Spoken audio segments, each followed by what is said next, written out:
come from a car background, a transportation background. And my family started building carriages in 1876. And my father had spent a lot of years in the business. He died very young at age 47. And I guess he was kind of really down. And on his deathbed, and we had 2 or 3 days together before he died, he had said to me, Eustace, get out of the car business. Get in some other business. He said, the hours are too long and it's a treadmill. I said, Daddy, I won't get out of it, but I promise you I'll change it.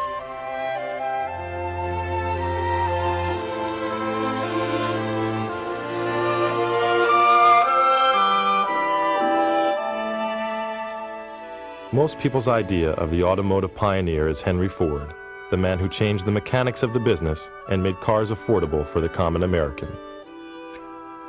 50 years later, Eustace Wolfington kept his promise to change the auto business, and he became another kind of pioneer. He also created a more affordable way to drive a car. But Wolfington's ideas were based on the mechanics of marketing and finance. I was always looking for the next step in the evolution of our business. And as I started to retail cars, my focus was not so much on what customers paid for a car, but really what was the cost of driving? What did it cost a customer to drive a car? And as I watched my customers come in, I started to realize they were doing a lot of things that worked against them and their cost of driving a car. And this is when he created his concept called the lowest cost of driving. I realized then that someone had to come up with a plan for the customer that didn't base the buying decision on price alone. It made the buying decision based on the price today and what they're going to get for the car, trade-in time, somewhere down the road. And I began to package cars for my customers, and again, this is back in the early 60s, to help them make the best buying decision at the point of sale, not only based on price, but based on resale. And we called it the cost of driving.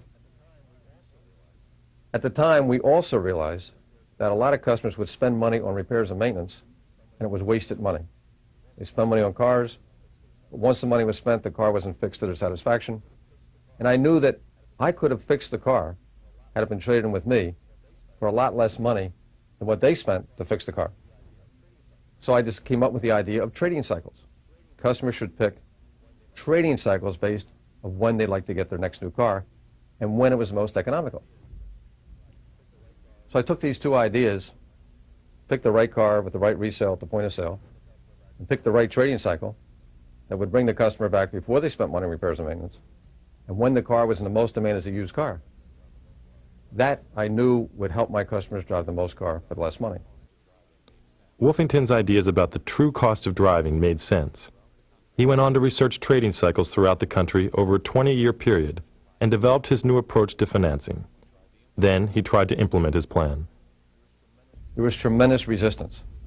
Resistance from banks, resistance from manufacturers, resistance from car dealers. It seemed the only one who appreciated the deal was the customer.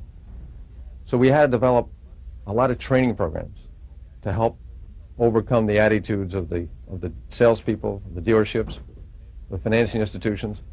And it was a long, hard road. But Wolfington's plan gradually caught on. He single-handedly succeeded in convincing banks for the first time that cars do have guaranteed resale value.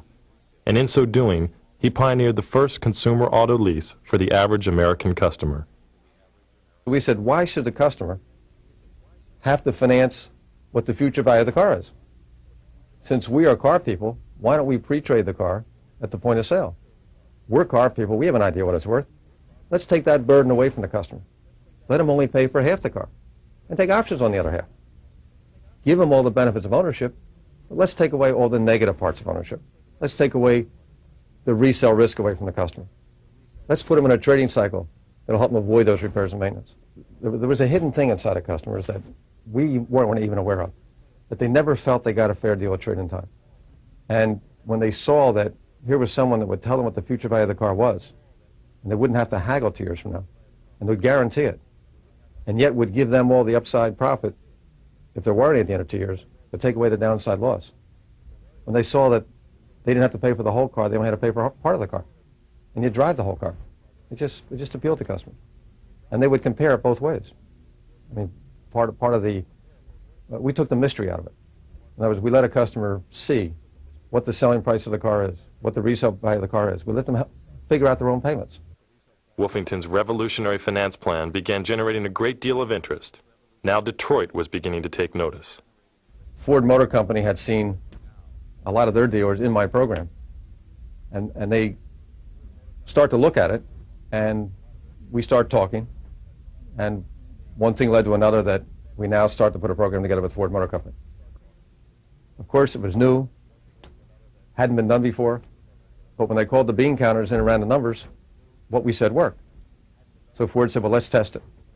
And of course, my first test was Mr. Bob Teska from a little place called Seekonk, Mass. And the only reason that he and I met was a marketing manager at Ford Motor Company called me and said, I'm going to send a guy down to you that's either the greatest BSer in the world or a genius, one or the other. Well, after I listened for 2 or 3 hours, I had made up my mind that he was one or the other, and I tipped a little toward the genius side. It didn't happen overnight. And I don't want you to think that it was easy. The first couple of months on pre-trade, my salesmen were dead against it, my sons were iffy, and there were 2 believers, Eustace and Tasker. RF Sr. and Eustace believed in it, and we were going to make it happen. 1982, this dealership sold 900 cars, 890 cars. In 1984, we sold 1,300. Now, Tasker started getting a lot of visibility because why is he able to do what he's doing? By 1986, which is 4 years after the plan went in, Tasker became the #1 Lincoln Mercury dealer in the world. Can you imagine Seekonk, a 400-car dealership, being #1 in the world? I mean, outselling metropolises like Chicago, New York, Philadelphia, the big dealers in Texas and Florida. Seekonk, a little village on the outskirts of Providence, Rhode Island, that you'd miss if you blinked your eyes driving through. We're on a back road, improperly located, hard to find, and we're #1 in the world. Well, I got to tell you why. With the pre-trade plan, and then what they're going to get, how much they're going to pay, how much they're going to get for their car, what the payment's going to be. Isn't that nice to know 2 years from the time it's going to happen again? The bickering is gone. We package cards like McDonald's packages hamburgers. Why? We package a car so that it brings back its max resale. Why do we do that? Because it makes it easier for the customer to buy another one. That's why we package them. The volume of the pre-trade transactions continues to rise dramatically, as is evidenced by the 6,000 customer names displayed on Bob Taska's resale club board. Eustace told me that about 60% of the people would buy another new car. He was wrong. It was 80%. The one thing with Eustace Wolfington was, in his endeavor to be absolutely clear and honest and straightforward with his plan, he was very conservative. All the things he said would happen, happened. But they happened to a much greater extent than he predicted.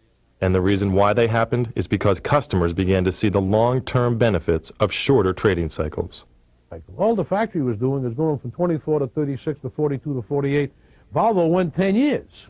Well, it's ridiculous. How can you take and put a person in a car long enough so he starts to spend money to maintain the car and keep it running? Putting money into a car as it deteriorates is like throwing money into a sewer. You don't get it back. And if I pull up to the door today with a used car and I have just relined the brakes, put a complete new exhaust system, and overhauled the motor, replaced the transmission, put 4 new tires on it, I might have appreciated it $75. I just spent $3,000 to make it worth $75 more. Why not take the $29.25 and buy a new car with it? Why does anyone want to spend money to fix something when they can spend it to buy something? Today, car dealers from all over the world visit the Taska operation to see firsthand how the pre-trade program really works. I wouldn't have done what I did in my lifetime in the last 8 years without Eustace Wolfington. No question. Unequivocally. Without him, we wouldn't have been anywhere near as successful as we are. And I know if you ask him the question, he'll say the same thing about me. I think he's the greatest idea man in the automobile business. Pioneers don't lose sight of their vision. It took Wolfington 15 years to convince the auto industry that there is a better way to sell cars. Now Wolfington's program is being implemented around the world. It was a vocation to me. Just like a priest becomes, or a minister makes it a vocation, the car business to me was a vocation. And every customer I ever sold, I wanted him to never, ever buy a car from anybody else ever, ever again. And that's where the change started to take place. How can I give my customer a deal that he'll never buy from anybody again? Get a doctor, get a lawyer, I was going to be his car man for life.